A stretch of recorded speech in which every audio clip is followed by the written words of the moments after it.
Great. Well, hello and welcome to Decolonizing Justice, everyone. I'm Liz Keith. I'm the program director with Pro Bono Net.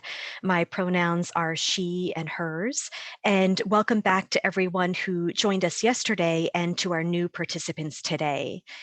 This event has a language justice focus, and we are providing the first session today in English and Spanish.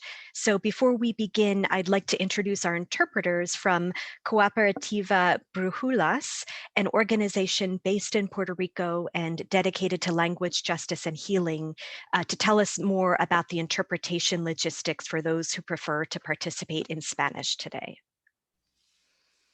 Thank you, Liz. Hola a todos.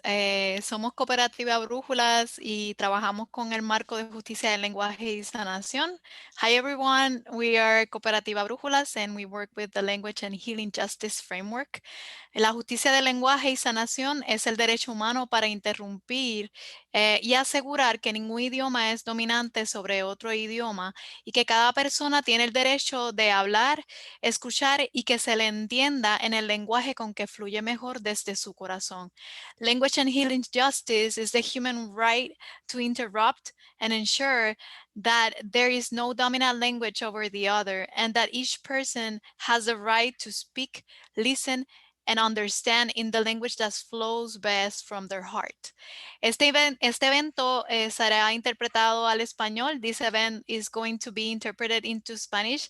So now I'm going to continue in Spanish for any participant who needs interpretation. Así que si necesitas interpretación al español, por favor, actívalo ahora, apretando el botón en forma de globo en la parte de abajo de su pantalla y eligiendo idioma español.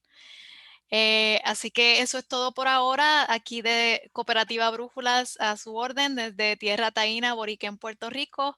Nuevamente estamos honrados de estar en este espacio. Que disfruten. Lo paso a Liz. I'll pass it back to Liz. Thank you. Great. Thank you so much, Mio. So welcome again, everyone. I'm Liz Keith, the program director of Pro Bono Net, and I'm joining today from Miwok Land.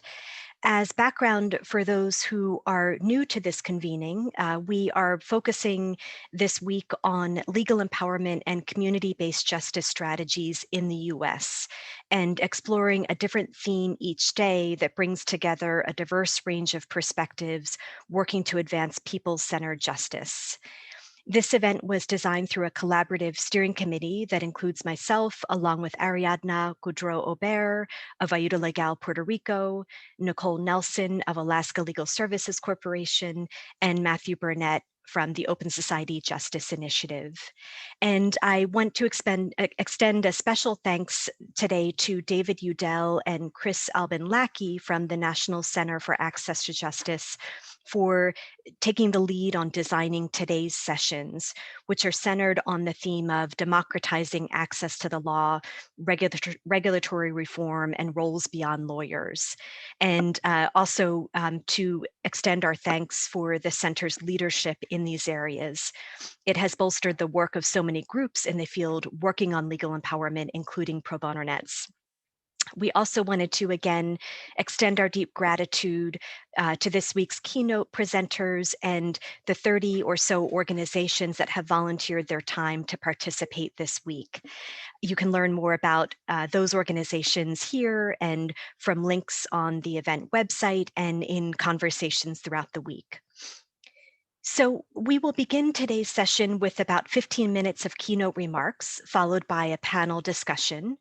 We encourage you to participate through the chat and Q&A boxes in Zoom, and also to use the Decolonizing Justice Slack space to continue these conversations today and throughout the week. More than 100 people have joined that space so far. We also will be taking live notes, and I'd like to acknowledge my colleague, Ari Rivera, who is assisting with that. And you're also welcome to engage and share your thoughts on this convening through social media. If you have any questions or concerns or need technical or interpretation support, please contact our event facilitator, Jenny Rose Halperin, at the email address shown here. So I'm very pleased to now turn it over to David Udell, Executive Director of the National Center for Access to Justice, to introduce our opening keynote for today's theme, Democratizing the Law. And David, you're muted. It's always that way. Thank you, Liz. Welcome, everybody. It's nice to be with all of you. I'm going to briefly introduce myself and then the topic of our session, and then I'm going to introduce Becky and turn it over to her for her keynote remarks. So I am David Udell. My pronouns are he and his. And as we get started, I'll just tell you that my background is as a civil legal aid lawyer in New York City for a dozen years. And these days I run the National Center for Access to Justice, and we're based at Fordham Law School. At our organization, we believe that access to justice requires that we all stand up for justice and against those in our society who would use the justice system to roll over people's rights. We run a project called the Justice Index online at justiceindex.org, where we show best policies for access to justice. And then we push for change by ranking the 50 states publicly on whether they have those policies in place. We support civil legal aid and a civil right to counsel. And we also support legal empowerment approaches that make it possible for people to enforce their rights by working closely with paralegals and with other advocates in the community who are not lawyers. And we are working on specific projects, specifically with frontline advocates, to elevate their stories about the obstacles they encounter when trying to work with people to solve legal problems. Now, our topic today is regulatory reform. And this is one of the leading edges of the revolution in our justice system that Jim Sandman called for yesterday afternoon. The justice system denies access to justice and disempowers people in so many unfair ways. And yet it is a crime in most states for people who are not lawyers to help people to solve their legal problems. It makes it very hard for people to protect their rights, their families, their communities.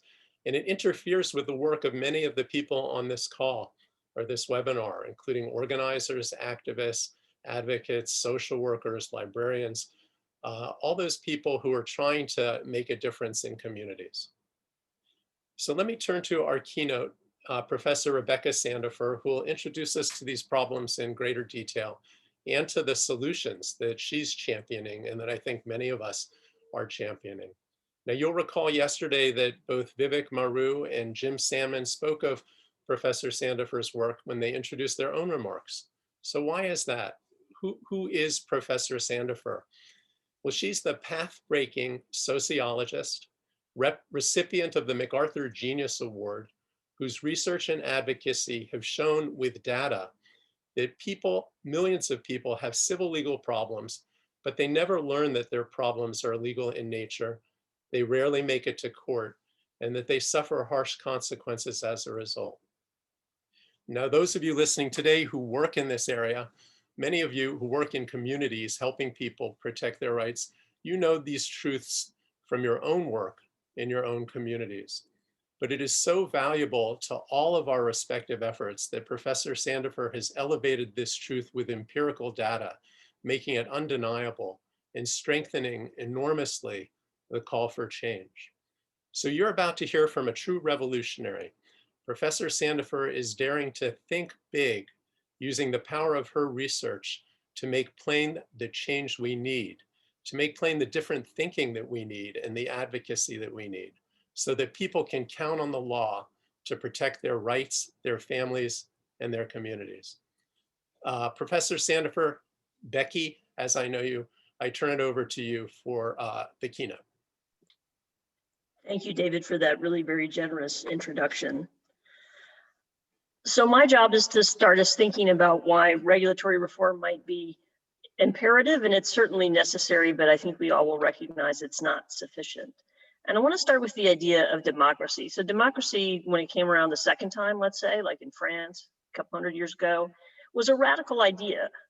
It's really, really crazy that you would say, in the scope of human history, we're going to chart out some space and say this space And the important stuff that happens here are going to be ordered by some core values that apply universally. At least that's the aspiration. And they're crazy values in historical context. So there are things like liberty and choice. And now we tend to think about those two ideas in their manifestations of inclusion and participation. So democracy ends up being a way both of deciding what parts of life are so important that we should collectively decide how to order them. And it's also a way of deciding who gets included and what participation means and what freedoms are permitted and who gets to choose. And that sounds quite grand, but its practice is distinctly unglamorous if you think about the most recent election. In a democracy, access to justice has some similar qualities to its political host. So in the abstract, it's about lofty ideals, and in practice, it's very practical. So if you're thinking about the US context, it's millions of grandparents raising their grandchildren, trying to figure out how to get them on health insurance, get them vaccinated, and enroll them in school.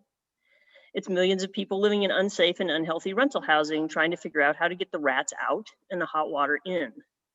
It's entire communities, as Vivek Maru talked about yesterday, whose water, land, and air are fouled not just by corporations, but also by government regulators who are variously complicit, or hamstrung. And at this moment in this country, it's tens of millions of people trying to figure out what they're going to do when the eviction moratoria and the debt collection moratoria and the foreclosure moratoria end, or what to do when those moratoria don't seem to matter to their landlord or to their lender. Now, research from around the world shows us that in every studied society, these kinds of problems affect all groups. They are not, they don't discriminate in that respect. But we also know that they don't affect all groups equally. They fall most heavily on poor people around the world. In the United States, they also fall heavily on people of color. And another thing we know, not just from research, but from our own experience, is that laws and rights are never, ever self-enforcing. We have to work them to make them work. For many years in democracies, this may surprise you, but central governments actually didn't really care very much about access to justice. If you looked around the United States in 1920, you would see that some groups were looking out for their own with mutual aid societies of different types. You would see that government and philanthropy would sometimes decide that a particular community was problematic or troubled, and they might get together and mount some sort of intervention. But it's not until after World War II that you see welfare states that have another kind of audacious democratic aspiration, which is to include most people who live there. And they incorporate tools for doing that, like national legal aid schemes and rights to counsel or entitlements to counsel. In the United States, our version of that is, of course, quite lean. But the legal part of it has been to do what we can to offer people lawyers. We invest public funds and philanthropy and legal aid, and we ask lawyers and law firms to donate their time in pro bono. And it's a great idea, except that it doesn't work. So we've tried this lawyer forward model for 60 years, and we live now with the results. So what are those results? Well, Americans, when there's no pandemic in a regular year, will experience on the order of at least 150 million new civil justice problems every year. And these are problems that fall in core areas of life, and they affect our ability to have a place to live, to make a living, and to care for people who are dependent on us, whether that's our kids, our grandkids, our parents, other folks. And when we have these problems, we get help from somebody who knows something about the law, 14 to 25% of the time. So that means for at least 3/4 or 85% of our justice problems, we handle in some other way. Usually we handle them on our own or with the support of our family and friends. Now, the reason that people navigate complex legal problems without any kind of help is not just because we don't provide enough lawyers that are affordable and accessible. Of course, lawyers are sometimes absolutely necessary and definitely called for. But there's another and potentially bigger problem, and that is that we're sometimes offering people exactly the wrong thing. We're offering them solutions that are not proportionate to the problems we try to apply them to. They're solutions that make perfect sense in legal professional logic, but not in people's lives. And there's solutions that privilege one kind of expertise over another. Now, remember those values that animate democracy that I mentioned at the beginning: inclusion, participation, liberty, and choice. Let's hold law and the legal profession up to those values. So how does it look? Well, law is often exclusive, elite, remote, and people don't have a choice. In the United States, when you need legal help, you can get it from lawyers or usually nobody else. And as David pointed out earlier, and as Vivek Maru has observed many times, if you want to help your neighbor understand and think about how to take action on a justice problem, there are many places where that's actually a crime. And that fact isn't just a significant social problem, it's an enormous irony and an indictment of what we say that we're doing. This is a democracy, so that law is already the people's law. We and they elected the legislators. We and they pay taxes for the courthouses and the clerks and the judges and the file folders and the fancy IT systems. It's our legal system, but lawyers' monopoly on the use of law locks us out of it. And this has consequences for that other value of democracy, participation. As I mentioned a moment ago, in the US and around the world, people don't usually use law when they have justice problems. And research further shows that people often do nothing about justice problems because of two factors. One is that they don't realize their problems are legal, and they don't realize that they could actually do anything about them. That is, they don't participate in their own problems and their own law because they don't believe that they can. And lawyers' monopoly is part of what creates that belief. A few years ago, I compared how people handle justice problems in, in two types of countries.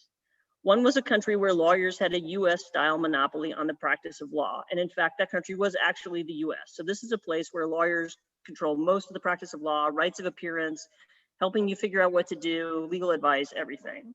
And the other country was a country where lawyers' monopoly is much more limited. And it basically covers rights of appearance, but non-lawyers can give advice, they can help you decide what document you need, they can accompany you and sit by you in court and whisper in your ear. They just can't make presentations to judges. So in this country where non-lawyers can give legal advice and provide other kinds of help, people are much less likely to do nothing about justice problems. So in this study of a few years ago, people in the US do nothing, absolutely nothing, not even look for information about 25% of problems that involve money and housing. But in the country where non-lawyers could give legal advice, doing nothing was 500% less likely. So you have Americans doing nothing 1 in 4 times, but in the other country, people were doing nothing 1 in 20 times. Regulatory reform is a way to give people access to their own laws by allowing legal services to be provided in new ways by people and things that are not lawyers. Regulatory reform allows these solutions to more readily scale by letting people who are not lawyers potentially profit from them. And the idea is that these routes to law through community paralegals or Walmart legal clinics or social workers' offices or other untraditional sources will be more accessible. And this is not just because they're cheaper, although the hope is that they'll be cheaper. And it's not just because it's easier to make them more physically proximate by putting them online or in your actual community. And it's easier to make them more socially proximate by, for example, providing them in the languages that people actually speak rather than the language of the court. Those are all reasons why this is probably going to work. But another really important reason is that in their design, these newly created services incorporate a type of expertise that traditional legal practice often does not. And that expertise is the knowledge of ordinary people themselves about their own lives, their own needs and aspirations, and their community's needs and aspirations. So there's a lot of potential here. But as a route to access to justice, regulatory reform also offers us big challenges. One way to frame that challenge is to recognize that there is no automatic translation of values of liberty and choice into the values of inclusion and participation.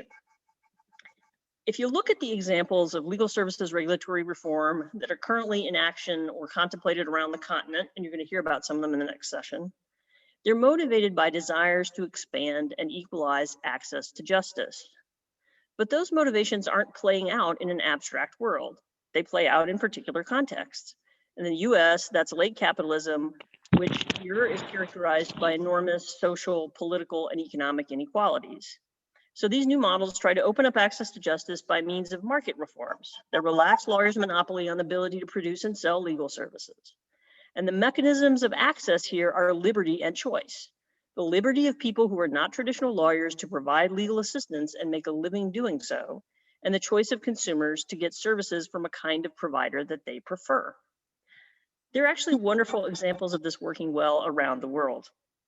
England's Citizens Advice Service has for over 70 years been offering free legal advice from trained community volunteers. And based on what they learn in that frontline service work, they also do policy advocacy. They provide this service from physical offices around the country, over the phone, and now online. In India, there's a program called Hacker Shack that deploys community workers aided by technology to help their neighbors access money. So support for work, health, and making a living in the form of pension schemes, loan programs, food supplements. And the aspiration as this model scales is that these community workers will actually make a living doing that work by taking a small share of the benefits they help people attach to. In the United States, lawyers, of course, already do this for a range of different kinds of justice matters, not just personal injury, but Social Security and other kinds of federal benefits. My own research in the US context has brought me into contact with some very sophisticated non-lawyer models, which the bar politely tolerates because these programs don't charge fees for their services. But of course, fully subsidized models are very difficult to scale, and big public funders that could help scale them have many competing priorities, and they've shown consistently for a very long time that civil justice is not high on that list. And that's where regulatory reform offers us amazing opportunities and big challenges. I want to highlight 3 of what I think are amazing opportunities. The first is creating a space for the development of a legal services ecology that creates services that have the qualities research tells us those services need to have if we want people to actually use them and use them effectively. I sometimes call these the 4 T's. So help in this ecology would be targeted to problems that people and communities have as those people understand them. Help in these situations would be timely. It would show up when people realize they're in trouble. It would be offered through trustworthy channels where people are already going, where they already have contact, that they're already familiar with. And the processes are transparent, so people understand what their options are, what the next steps are, what their choice points are, and what the costs may be. The second big opportunity is to scale these up so that they can actually meet the enormous need in a country like the United States. Because their production and distribution, because these are market reforms, won't be limited by the amount of grant money that a given program can scrounge up. Market-based reforms work capitalism, and a key point is that you can expand by making money off providing the service. The third big opportunity here is the opportunity to empower communities that have already organized themselves around their own interests. Their interests in fighting the theft of their wages, their interests in clean air and water, their interest in getting the police to follow the law. These communities with regulatory reform can have access to new channels to take action to use their own law and potentially to change it. The challenges parallel the opportunities. So if this is a market-based reform, who has an incentive to take advantage of these opportunities to provide access to justice in new ways? Well, people and programs that are attracted by the possibility of making a living or making a profit. These new models could make legal help accessible not just to moderate income households who currently seldom get legal help, but also to low-income folks who currently get no help at all with some of life's most challenging problems. When economists talk about things like efficiency and productivity, that's the idea here. But being a consumer with choices is one kind of freedom and power. And being included as a member of a collective who can participate in its working and shape its order is a different kind of freedom and power. And that's the challenge I want to point up for us today. There is no way to expand and equalize access to justice without releasing lawyers' monopoly on the law. That's why regulatory reform is an access to justice imperative. But market freedoms are one thing and democratic empowerment is another. How can we, the people at this meeting, work together and with others to help ensure that when we get to the other side of historic, essential, and I think at this point probably inevitable changes, how can we ensure that the other side is better than the side we're on now? I think that's our task. Thank you.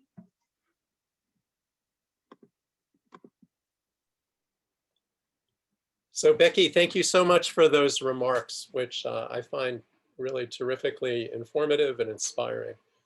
I want to turn now to our panel for a conversation about what regulatory reform means on the ground in the places where it's happening. And you know, a few years ago, almost no one would speak publicly of changing the rules to allow people to get legal help from people that aren't lawyers. It was a very controversial topic. The bar, the organized bar representing the interests of attorneys, didn't want non-lawyers doing the work. They had a monopoly. There's always been a deep concern about whether non-lawyers can do as good a job as lawyers. But times have changed. Becky described many of the initiatives that are already happening. And especially now in time of COVID, we're aware of the truly enormous legal needs that are not being met. And social scientists like Becky Sandefur are helping to show that non-lawyers are capable of truly helping people. In this panel, we're going to hear from experts about changes that have already taken place. We're going to start with a focus on Ontario, Canada. And then we're going to move to the United States, to Utah and to Arizona. And we're going to finish with a presentation about changes that are being considered in California. We want to share with you that change is possible, that it's responsible, that it's important to the communities that we all work with, and that there are ways to make it happen. It's the people's law, as Professor Sandefur just said. Let me briefly introduce our first panelist. Each panelist will offer about 5 or 7 minutes of remarks, and then we'll open it up for questions and discussion. Please use the chat or the Q&A buttons. And I want to remind our panelists that we're all being interpreted as we speak. So please try to speak clearly and deliberately.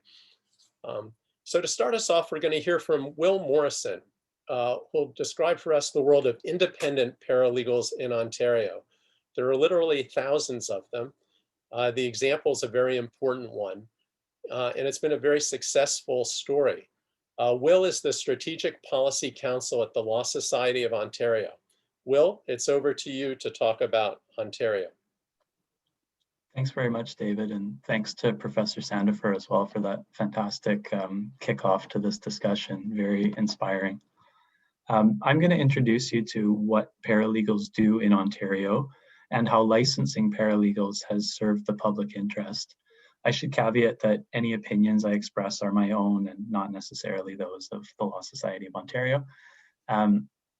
In Ontario, a paralegal is a licensed legal professional who provides advocacy services in litigation matters and can help represent clients independently before courts and tribunals without the need for supervision by lawyers.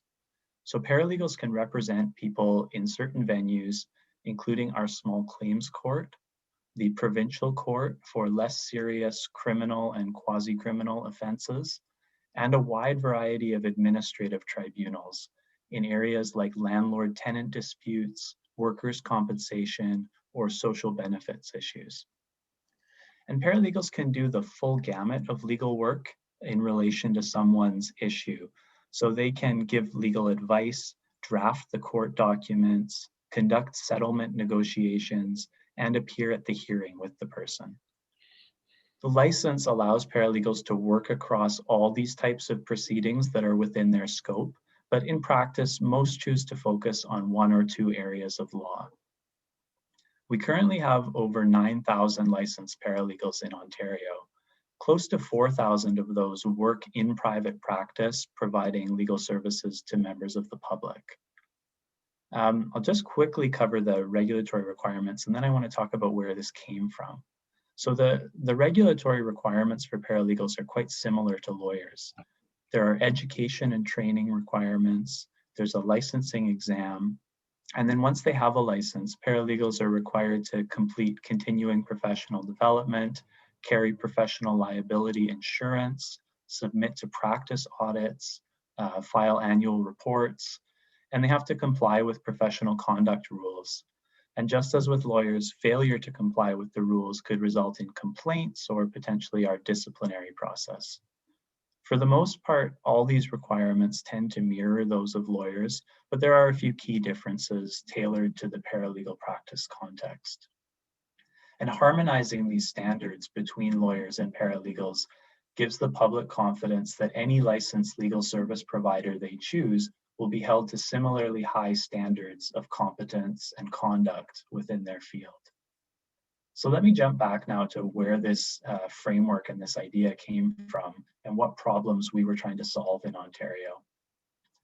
Going back several decades in this province, various statutes allowed for agents to represent people before certain courts and tribunals. And there were court decisions that had also confirmed various circumstances in which a non-lawyer agent could appear on someone's behalf. So through those avenues, an informal paralegal profession grew up, as it were, and people started stepping into this agent position as a vocation. They weren't just doing it as a one-off anymore. They were doing it regularly and taking on clients. But these paralegal agents weren't regulated. There wasn't any real quality assurance, and members of the public who might have had a complaint against an agent had no place to turn to for recourse. And as this informal profession grew up, there was a mix of competent, conscientious paralegals in the field, as well as less competent or even unethical paralegals. The unethical actors were becoming harmful to vulnerable clients and to the administration of the justice system. And they were also damaging to public confidence in the competent paralegals and in the legal industry more generally. So this lack of consumer protection was one of the driving forces for regulation. And the other, of course, was the opportunity to improve access to justice in the province by legitimizing an alternative form of service provision. And Professor Sandefur has clearly outlined all of the stats and the needs for improving access to justice that drove this initiative. So the Law Society of Ontario, which had already been regulating lawyers for over 200 years, began with the first cohort of licensed paralegals in 2008. And one of the big challenges with non-lawyer service provision is drawing lines around what kinds of services they are or aren't allowed to offer to people. In our case in Ontario, we built from what was already in place in the province. So prior to regulation, paralegal agents had predominantly been working in advocacy settings. They were appearing before tribunals, working in small claims court or on traffic tickets. And so we set the new paralegal scope according to those defined areas of advocacy where agents had already established a presence. That lowered the risk to clients, and it also allowed this newly regulated sector to start on a firmer footing because we already knew that market demand was there. We knew that people wanted to use these services. And because we were regulating in spaces where the services already existed, we were able to begin with a grandparenting process, letting people who'd already been doing this work for a number of years write our licensing exam and apply for the new license. And through that initial process, we started with more than 2,200 paralegals. So a great way to give a firm footing to a new profession.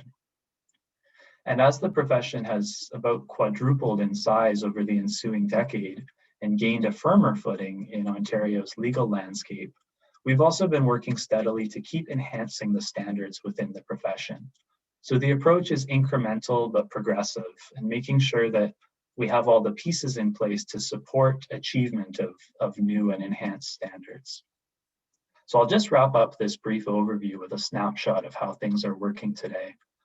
Access to justice is a very hard thing to quantify, but we think it's undeniable that with thousands more paralegal legal service providers in the province, they're making a material contribution to the options available to people. In terms of areas of law, we see the largest group working in the criminal and quasi-criminal setting. The second largest group following closely behind works on small claims court matters, and landlord and tenant matters would be third. The vast majority of paralegals in active practice tend to work as sole practitioners or in small firm settings. And I'll add, based on what Professor Sandefur said about some of the other kinds of expertise that non-lawyers may bring to their work, we see, compared to lawyers, that our paralegal population tends to have a higher proportion of people who are coming from a second career and may bring some of the work experience or sector experience that they have to their work. We also have a higher proportion of paralegals compared to lawyers who may be immigrants from a different country or maybe from a different linguistic background that historically has not been well served by lawyers in the province. And paralegals are often a great an option for a community that has not had many options before. An independent expert review of paralegal regulation in Ontario found very positive results in terms of the success and the integration of the new paralegal profession.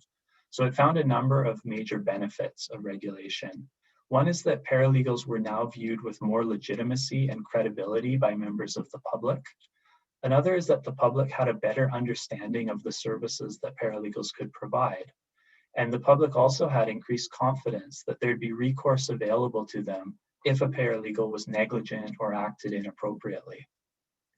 And one of the things we can do is look to complaints and disciplinary stats through the last decade plus of regulation as a measure of how that consumer protection function is working. So what we've seen is that paralegals have pretty consistently achieved very similar outcomes to lawyers. A very similar percentage of practicing paralegals and lawyers are the subject of a complaint in any given year. The complaints are driven by the same kinds of issues, and the outcomes end up being pretty proportional too. Most of the complaints are able to be resolved at a relatively early stage, but a handful, both for paralegals or lawyers, result in disciplinary hearings and suspensions or licenses being revoked. So I'll wrap up there. Overall, we think it's been a success story, and we can point to lots of incremental progress across the paralegal profession and the regulatory framework.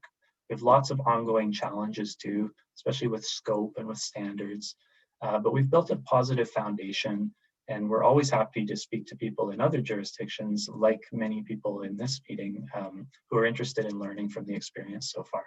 Thank you.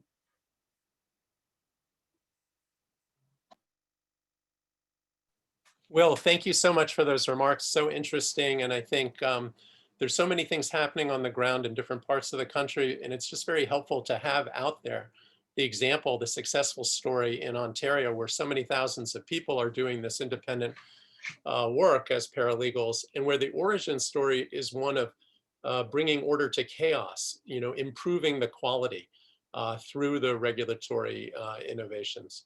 We're going to turn now to Utah, and we've asked Professor Sandefur to stay with us because she's also very involved in the work that's going on in Utah, to tell us about the changes that have happened, why they happened, and what particularly is happening now on the ground in Utah.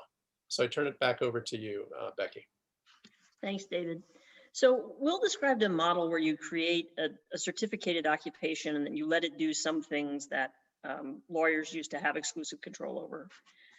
The Utah model is very different. So instead of sort of envisioning what's going to happen, the idea is that you create an experimental space where entities, so it's entity regulation, so you're not certified to do anything but practice law under these relaxed rules. You apply to enter this space, and two sets of rules can be released from whatever it is you're doing there. So non-lawyers, whether they're human beings or computer programs, can actively practice law. They can give legal advice, they can tell you what choices to make, they can do things like that. And then people who are not lawyers can make money from the practice of law. So you can have non-lawyer ownership of legal services producing entities. The state is in turmoil right now about a third part of the possible relaxation, which would be allowing lawyers to split fees with other providers. So social work, so marriage and family counselors could get money for referring someone to a particular divorce lawyer, for example, or chiropractor could refer someone to a personal injury lawyer. That is way too controversial at this point to move forward on. So entities can apply to offer services under whatever models might relax those rules. And there's no preconceived notion about what those models will look like. And I'll tell you a little bit about what's already in there at the end. And the farther whatever you propose to do moves away from the traditional practice of law, so the more non-lawyer ownership there is, or the more non-lawyer provision of service there is, and the more independent that becomes, the higher your risk certification is.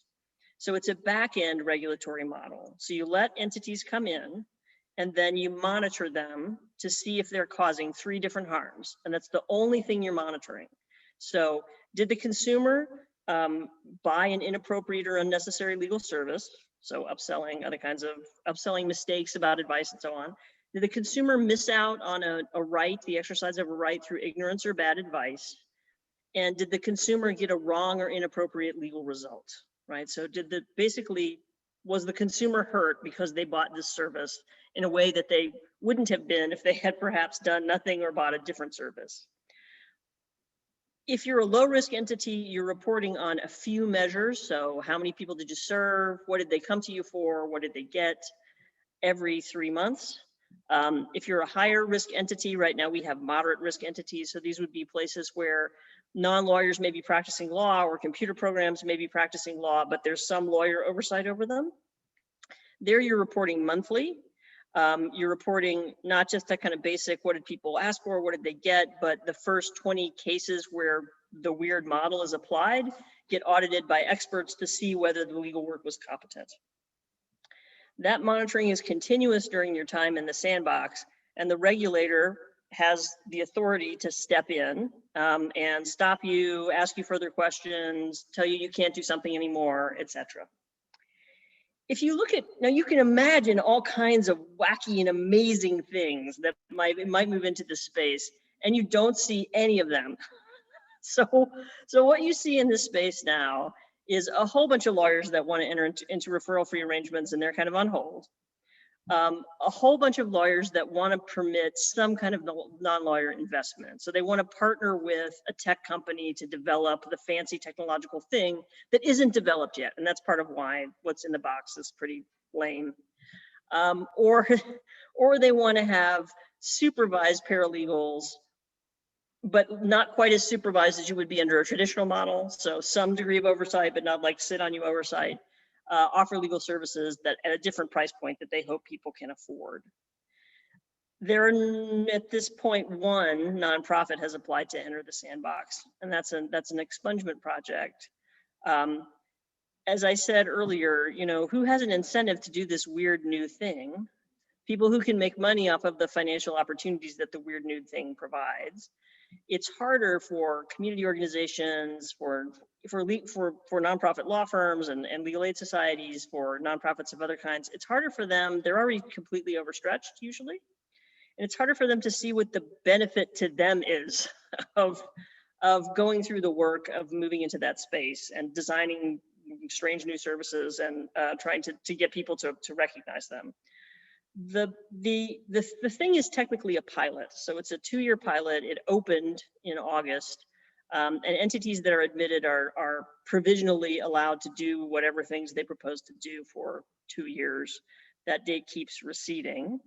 To be honest about how these kinds of movements go, you know, it was led by, it happened because both somebody on the Supreme Court, Tino Jimenez, and the current president of the bar, John Lund, were committed to making it happen. But every step of the way, there has been enormous opposition from, who can guess, the bar. And particularly plaintiffs' personal injury lawyers, who are really concerned that this is going to upset settled referral relationships and settled markets. But that's the whole point of this kind of innovation, is to sort of upset those apple carts. And so I think as these ideas, these different, you know, the sandbox is one way to do this. Arizona, I think we'll hear, is doing it in a somewhat different way. As these ideas sort of move around the country, there's some predictable pushback that they're going to get. And I think how Utah navigates that predictable pushback is going to be really informative about both the future, but also what to do in the future, sort of how to try the next one maybe a little bit differently. So, and I'll stop there. Good. Well, that was great. Thank you, Becky. It's really fascinating what's going on in this space, this thing, as you refer to it. So that thing has a nickname, right? People call it a regulatory sandbox, because there are all these ideas that are being played with, if you will, in the sandbox. And I mention that only because we're going to talk a little bit further down about another sandbox similarly that's you know, in the early stages of being created potentially in California. But now I want to turn it over to Stacy Butler, and thrilled to have Stacy with us from the University of Arizona Law School, where she is professor of practice and director of the Innovation for Justice program.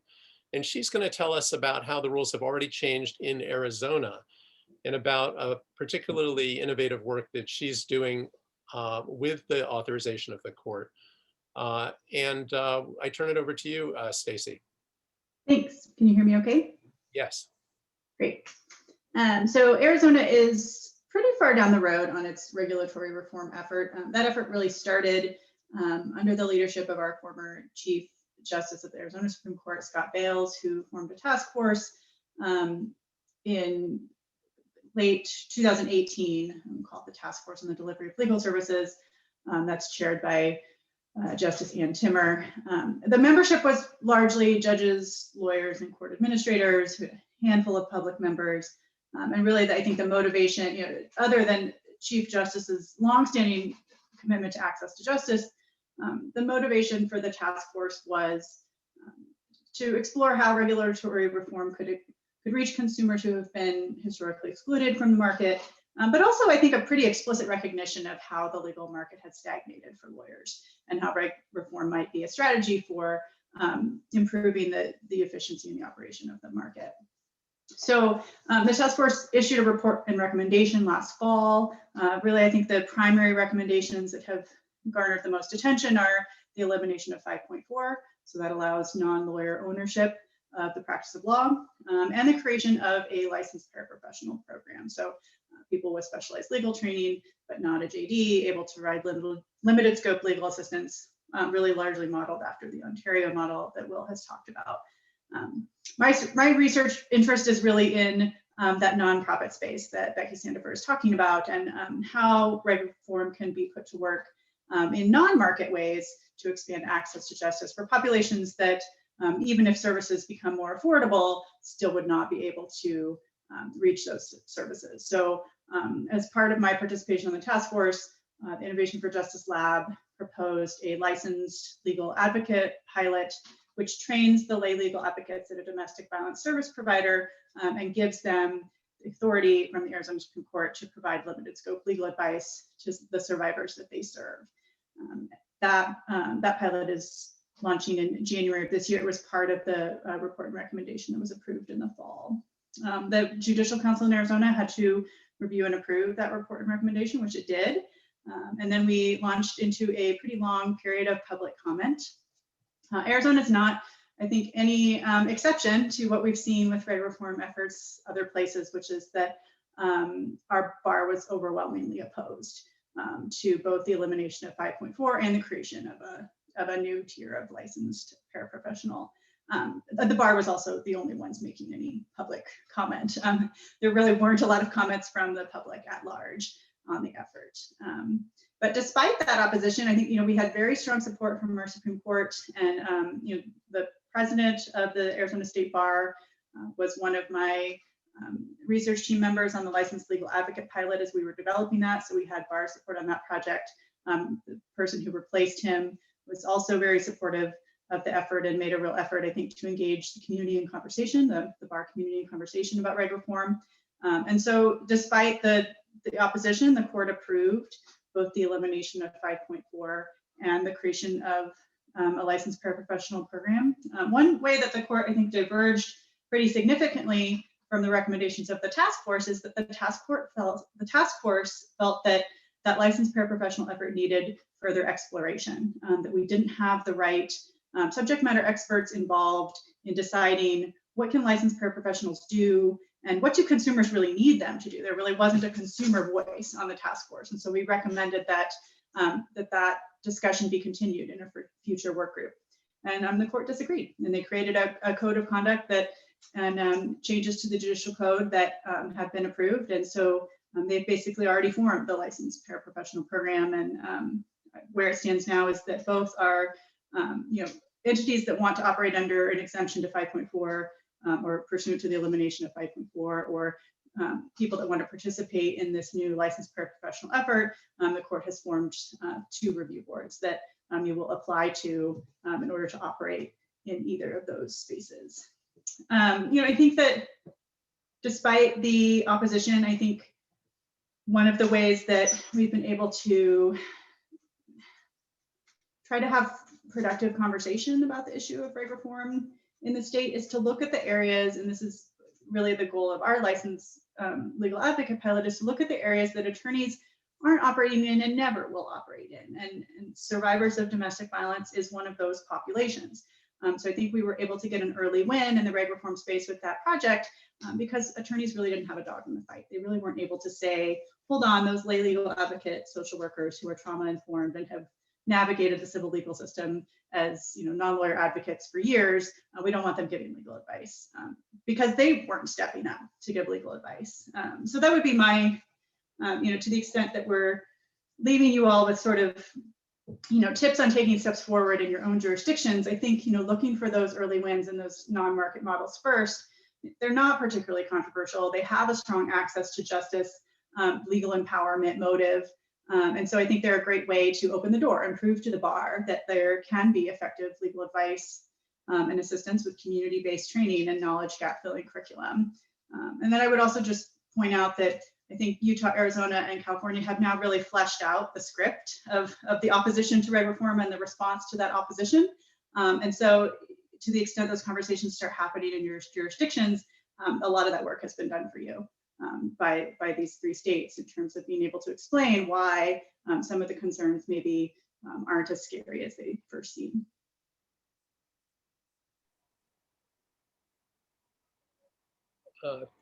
Thanks so much, Stacy. That's terrific and really fascinating to think about what experienced advocates can do, what the difference is between what they do now and what they will be able to do with the broader authorization to provide advice that is possible now in your experiment. From here, we want to travel over to California to hear from Bridget Gramme. Bridget's the Administrative Director of the Center for Public Interest Law at the University of San Diego School of Law, where she also teaches. And she's an attorney member of the State Bar of California's Task Force on Access Through Innovation of Legal Services called ATILS, A-T-I-L-S, the entity that's been at the heart of the movement in California to change the rules. And Bridget, as with the other speakers, will tell us something about what's brought about this push for change and where the status of that effort is now. It's to you, Bridget. Thank you. Well, I'm really grateful to be on this panel. It's so great to hear from all of these other people working so hard on these issues, and all of you are farther along than we are in California. So it's nice to see some examples of where we could end up. What I wanted to highlight about the California experience, it's a little bit different than what we've seen, at least in Utah and Arizona, in that the driving factor has really come from the bar itself, as opposed to a direction from the Supreme Court. The Supreme Court has been involved. They've had liaisons on our various task forces. So they've definitely been in the loop on what's happening. But I believe the reason that this got started in California a couple of years ago is really because of a shift in the way that we regulate lawyers, which I think is worth spending a little bit of time just explaining. A lot of different bars throughout the United States, they're all organized a little bit differently and it's state by state basis. In California, we had what was called a unified bar, and it was a regulatory agency that licensed lawyers, but also it was a trade association that advocated for things that are good for lawyers. And in my Center for Public Interest Law, we study occupational licensing. So we see how other professions work. And in all other professions, there's a separate trade association. For example, the California Medical Association advocates for doctors, and the Medical Board of California regulates doctors. Those are 2 totally separate agencies with different missions. And the mission of the Medical Board is public protection. That's their whole point. The State Bar of California was unified for a long time. There had been a lot of discussion for decades about whether they should, what we call deunify. And finally, in about 2017, I think the bar actually did deunify. And so what they did was they took all these different sections, the environmental law section and the litigation section, they all spun off into its own trade association now called the California Lawyers Association. And the State Bar of California maintained just the regulatory part, so the licensing and the discipline part. The other aspect that happened around this time, it might have taken another year, but the legislature actually added into the bar's statutory mission. It had public protection in its statutory mission, but it also added access to justice to the bar's mission, which is important, I think, in light of all of these different regulatory things that we're talking about now in regulatory reform, because it really does have access to justice as the mission of the bar and as the mission of what we're trying to accomplish. So shortly after the time that the bar deunified, the bar itself commissioned Professor Bill Henderson from the University of Indiana Law School to conduct what he called a legal market landscape report. And basically, without going into a lot of details, that report looked at the whole market nationwide for legal services and really described this gap between what he called people law and organizational law. And he found in his report, there has just been a shift, especially over the years, of lawyers that are representing organizations, businesses, but very few and declining numbers that are representing individual people. And so according to Professor Henderson, this is just exacerbating what we're calling this justice gap, and people cannot get help for just, run-of-the-mill civil legal needs that they have.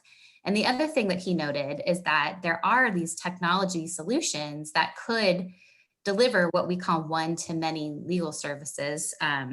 But the existing rules in the United States, the ethics rules that prevent fee sharing, for example, really prohibit the innovation and the development of any kind of product that might be able to do that.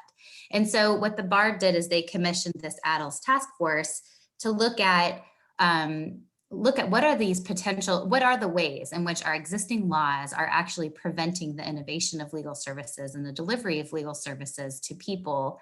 And is there a way that we might be able to relax those laws, as Becky was talking about, so we can increase access to justice? And so they formed this working group. I was happy to be a part of it. We actually heard from Becky. She came and presented to us at one point.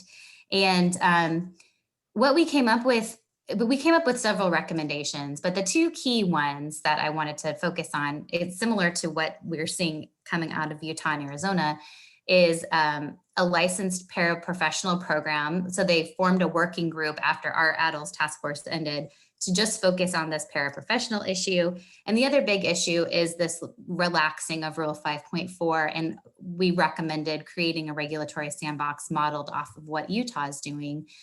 And the idea for us in recommending the sandbox is really to address what we are hearing similarly to what both Becky and Stacy have expressed, is just this flood of opposition coming from the bar, saying this is terrible for public protection. All of these terrible, horrible things are going to happen if you open up the market and you allow both non-lawyers to do something in general. Because I'm exaggerating, but not. The kind of comments we've heard are like, anybody who's not a lawyer is an unethical person and you should never allow them to do anything related to the law.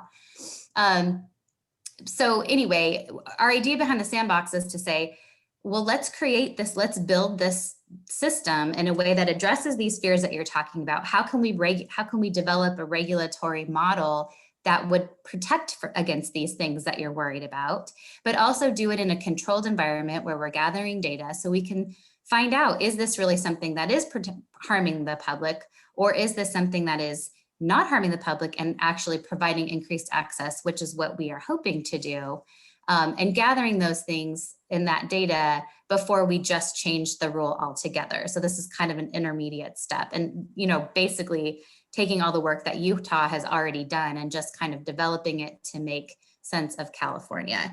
So the bar also then appointed this Closing the Justice Gap working group to develop the regulatory sandbox, and Becky's going to be on that. And thankfully, I was also appointed to be on that, continual process. So we're going to be starting that working group starting in December.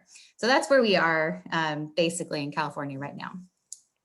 So Bridget, terrific, thank you, and really fascinating to hear about the change of mission for the bar. And the implications of that for reform.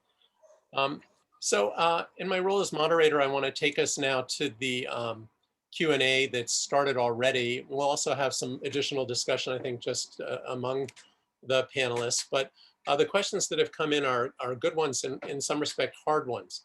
And so there's a question from Jennifer Simmons directed to Stacy, and a question from, I don't know if it's Lee or Leigh Farron, directed to the panel about the relationship between these initiatives and the legal aid bar. And what's interesting about the question is there's sort of two elements to it. I mean, one is about the question of quality fundamentally. And as I mentioned earlier, and as Becky, I think, spoke in her remarks, that there's now some social science work, there's some evaluation that's built in to these initiatives so that we can figure out, are they working? Are they causing harm? Are they missing legal arguments? But there's a second part to the question, which is, well, just what about the process? Is legal aid engaged? Because as a former legal aid lawyer, I know that I personally held very strong views about the likely inadequacy of opening up legal representation to advocates who are not trained as lawyers. And I've come a long way in my own understanding of the quality that can be assured. But I think it's still very important for the legal aid bar to connect on these issues and to hear more about how there can be points of connection. In California, which is mentioned in parenthesis in Leah Farron's question, there's an active interaction, and people are airing their views, and hopefully there'll be a process that continues in good ways. I know in New York, when the navigator concept, which we haven't spoken much about today, was first suggested in a committee in which I participated that was chaired, established by Judge Littman, Jonathan Littman in New York, the legal aid bar leaders of the larger organizations were very, very actively involved. But this is all prelude to turning it over to the panel and to see if anyone might like to add perspective on ways or thoughts about engaging with the legal aid bar. And then Stacy, I want to make sure you have a chance to talk about whether the legal aid bar opposed the DV innovation that you've created. Maybe start with you, Stacy, if you're game. Sure. I mean, everything that we do at Innovation for Justice starts with human-centered design and community engagement. So we were dialoguing with the legal services in our area very early in the project. And in fact, they had a lay legal advocate on staff who works with survivors of domestic violence who consulted on the project. So I think, I understand the concern of legal service providers. We work closely with them, and I've been involved in that community for a long time, and they're used to doing the cleanup work of people who are trying to provide legal assistance without proper training. And some of it is nefarious and some of it isn't, and it's just driven by the fact that there's a huge population that can't afford lawyers. And so workarounds emerge, and they've emerged without regulation or oversight or education. And so some of the work is not good. And I think legal aid feels frustrated with the fact that that ends up falling to them for when that work affects people in the low income community. My response to that is that I think now we have the opportunity to do something really different, that reg reform provides the space for those legal aid agencies and practitioners to say, I see the potential here where someone could be really useful to what I do, even without a JD. And I want to have a part in that conversation. I want to help design that and build that so that it works well for me and for my organization. The challenge there, as Becky said, is where do they find the time and the resources to do that design and build? And I think that's really hard. And that when reg reform is focused on market-driven models, that nonprofits, whether they're legal service providers or social service providers, are sort of stuck trying to understand how they're supposed to, from a really overtaxed and under-resourced space, try to dream up a creative new service model.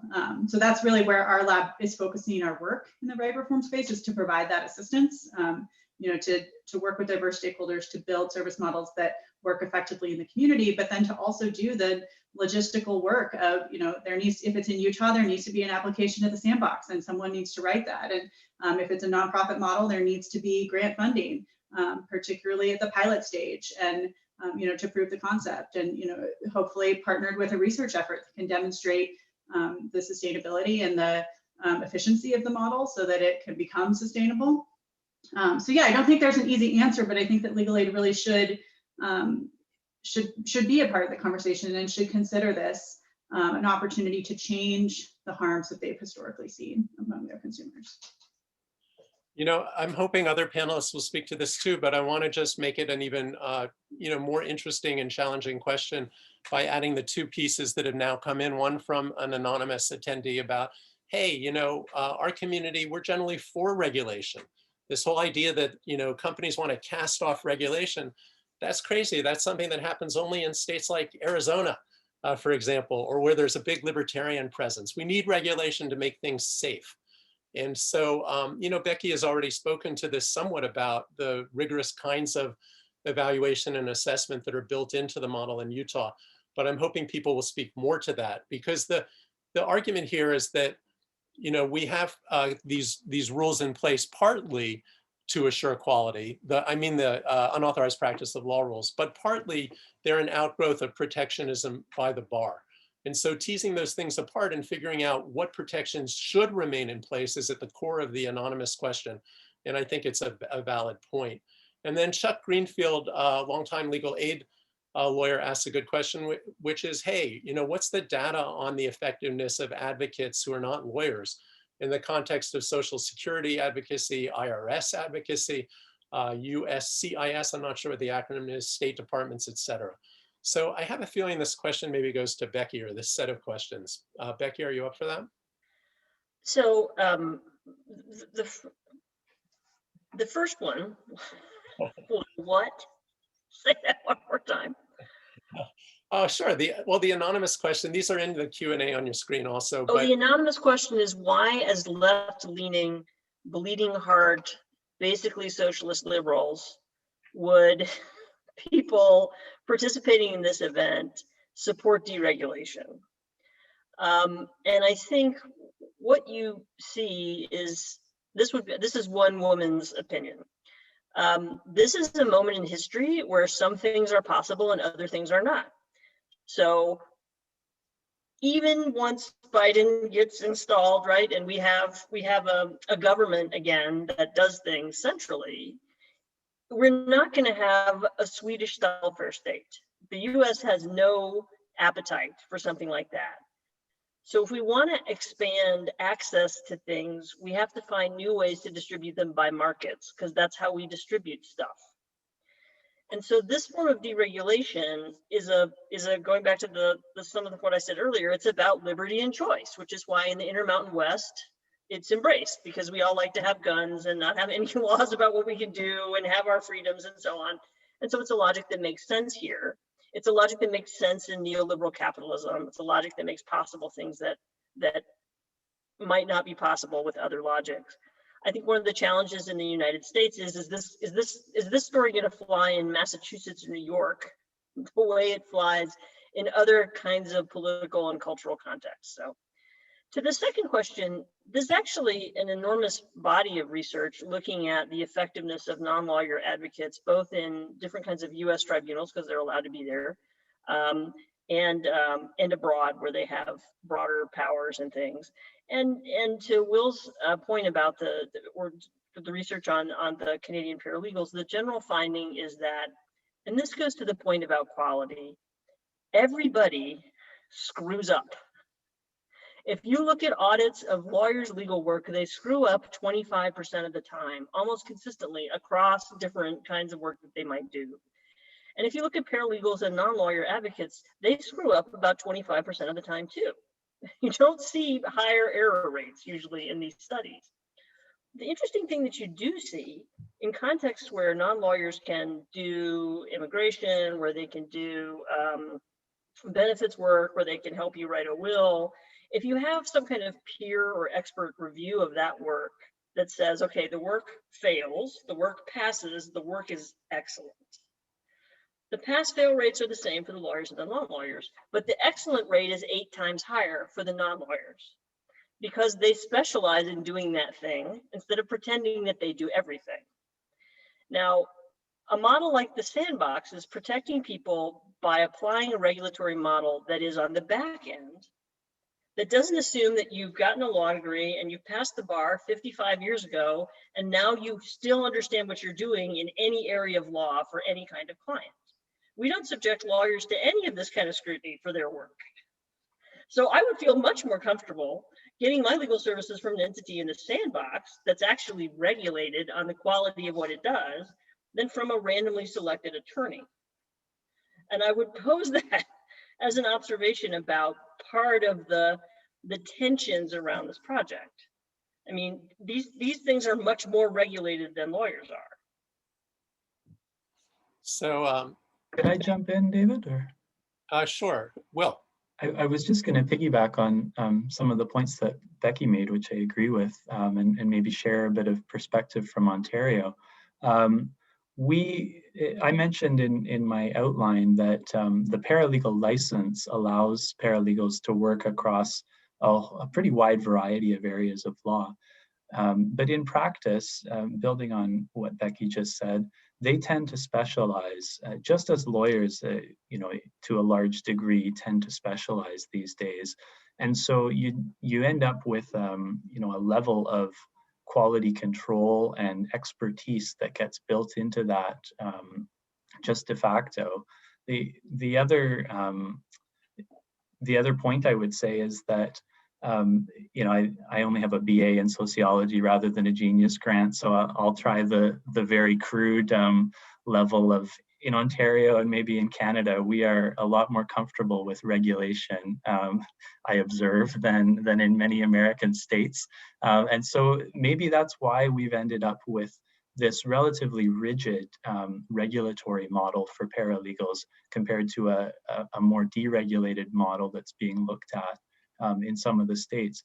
I think, though, that you don't need to end up with just one solution. And in fact, what most people, I think, who are looking at access to justice solutions end up coming to is the idea that you need a whole lot of different options to throw at this problem. And they can work together. They don't even necessarily need to work together all the time.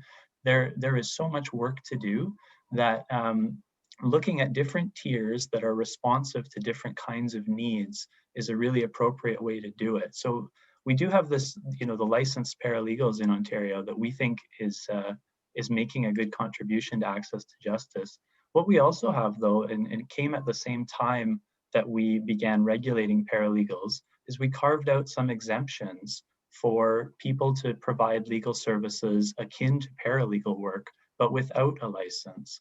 And some of them are sort of sector-specific exemptions, like trade union representatives who can act on behalf of the union in certain proceedings. But another is community legal workers who are employed by legal aid clinics in Ontario.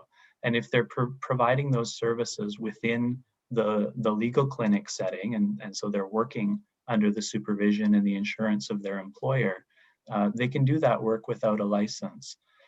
So that's a far less regulated, at least by us, the regulator, option.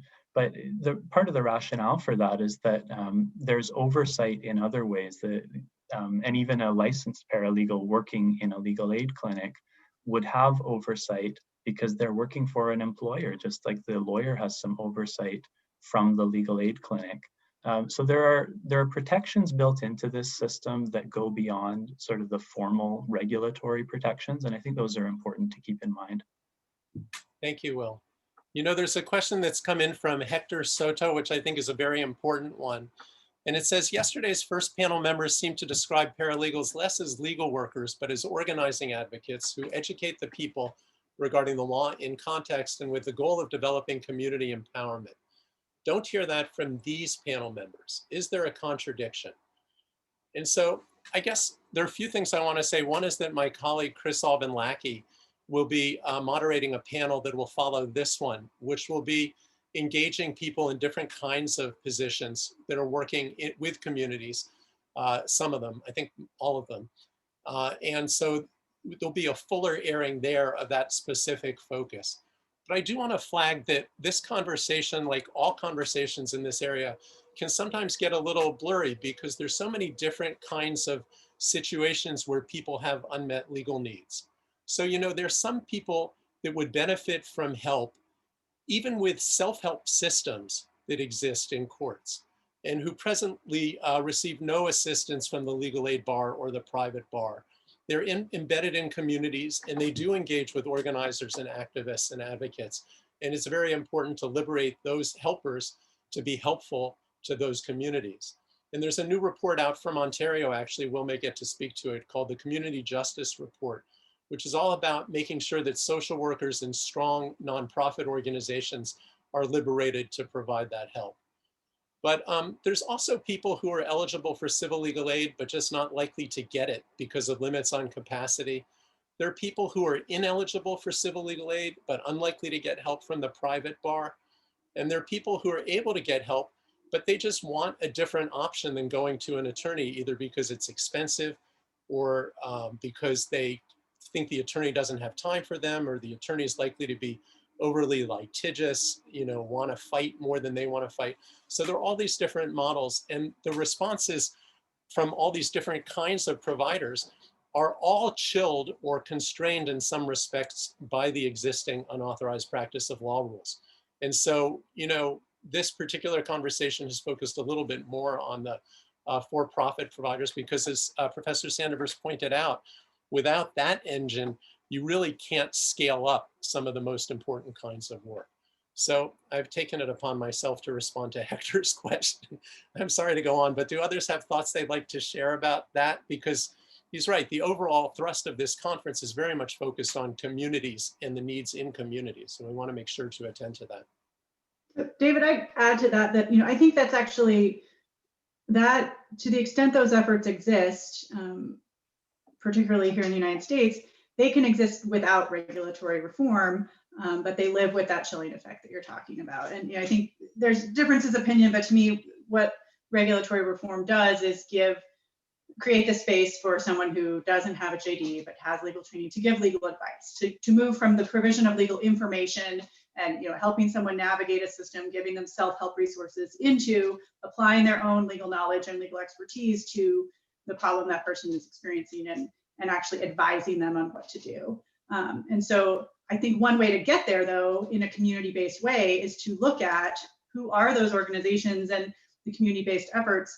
that are operating at just under the ceiling of UPL, that are trying to advance legal empowerment for communities through the provision of legal information, but not legal advice. And if they were able to juice their capacity by also being able to give advice, how could we tip them over into that space? Because then we're leveraging all that they can already do and just giving them a little extra to, I think, enhance the community engagement and the legal empowerment effort in that community. So I think it can exist without reg reform, but I think reg reform can also be a way to make it more powerful. Yeah, I would add to that we've been interviewing people, and Bridget, I'll get to you in just one second. We've been interviewing people on the front lines about the degree to which they find the rules chilling and would like to see regulatory reform. And it's a very interesting conversation, and folks can see a glimpse of that this afternoon in the next session. Bridget, Gramme. Yeah, I was just going to add to all of these conversations and back to what Lee was asking about the input of legal aid, because I really believe hearing from people, both these community organizer type of groups, and also from legal aid communities about their existing experience, is really important as we're trying to we're basically building a new regulatory model. At least in California, I'm actually glad that we're not as far down the road, because I would personally, and I think the bar is welcoming this type of input that would help us to build it in a way that can be the most beneficial to access to justice and consumer protection at the same time. So hearing these types of stories, hearing the ways that people may be able to deliver services but can't, or on the flip side, to hear about real experiences that I appreciate legal aid attorneys bringing to our attention about the ways in which especially vulnerable populations can be really harmed by people. I think these are all really important stories to hear as we're figuring out what types of, how do we want this regulatory framework to work? Do we want it to be like a risk-based, like they're moving towards in Utah, which I think might make sense, or do we need to be more prescriptive, like the way that you're doing it in Toronto? I think, we're trying to do this in a space of existing regulatory frameworks as it is. So it's hard to imagine a totally new way of doing things, but I believe that we can be really informed by people that are working on the ground and their own experiences as we go. So thanks, that's great. I want to stay focused on the questions that are coming in. Felicia Saad, and Felicia, I hope that I can stay in touch with you because I would like to talk more offline about your question. But her question, I won't read the whole thing because it's lengthy, is about, well, what about interpreters? They're constantly engaging with lawyers and judges and court clerks. they know a lot about legal process, legal procedure, law itself. Why can't they be authorized or trained to provide certain kinds of legal advice where they're knowledgeable? And I think that fits in very much the same as the conversation we've been having about organizers and activists and others who find that what they're doing is chilled by these rules. I want to take a question from Lynn Reiser, who wondered about, well, what happened in Washington State, where there seemed to be a pretty good model, the limited license legal technician model, and it's been ended, at least temporarily. And Will, I wanted to ask you if, I know you've looked at this and thought you might have a thought in response to that. Yeah, you know, I've no direct experience with the Washington model, but what I thought I would add is that British Columbia, which is another province in Canada, has just recently launched an innovation sandbox of its own, trying to look at new options beyond lawyers for providing legal services. And British Columbia has the advantage of being next door to Washington and just down the road from us in Ontario. And I think they really looked at, well, why did Ontario's model end up with 10,000 paralegals and Washington's end up with a couple dozen triple LTs? And I thought they had a great insight that I thought was worth sharing in the report that justified their new sandbox, which is that the idea of trying to impose from the top down a new license or sort of in a vacuum decide for ourselves as regulators what the best you know, the best type of service or type of provider would be, it's not only very challenging, it's probably just not a very successful enterprise. You don't know until you really have the experience. And so BC's sandbox model acknowledges that and says, let's try building from the ground up, looking at providers we already have and new kinds of providers who might come in, and figure out what the provider and the regulatory requirements should ultimately look like. So that's an advantage. I mean, it speaks to what we had in Ontario, where the law and the courts had already allowed agents to be providing these kinds of services. And I think it gave us a huge advantage. But for a group like this, and thinking about community justice movements, you may not have had the ability to appear before courts before, as set out in your legislation. But you know, as Felicia's comment notes, there are lots and lots of different kinds of people working in and around the justice system who have lots of interesting pieces of expertise to offer and have accumulated all kinds of knowledge and skills. And they could be a really great place to start with and start looking at, you know, who could come in. So building from what you already have, rather than trying to sort of in the abstract design a new license and say, this is exactly what we want. And so I suspect that that may have been, you know, part of what hasn't worked well in Washington, is they didn't have the opportunity to build in that same way. Yeah. May I piggyback on that with just one observation?